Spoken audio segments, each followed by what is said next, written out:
இன்றைக்கி திருவண்ணாமலை யாரெல்லாம் போகிறீங்க? அப்போ ஒரு நல்ல ஒரு தானம் சொல்கிறேன்.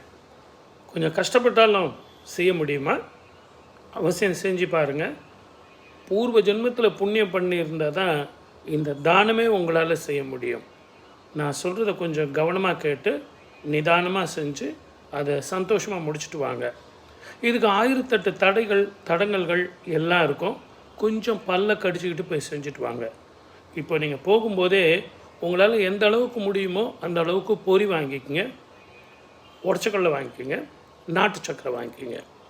மலை அடிவாரத்தில் இருந்து அந்த ஜோதி தரிசனம் பண்ணிவிடுங்க. ஜோதி தரிசனம் பண்ண பிறகு மலையை சுற்றி வாங்க.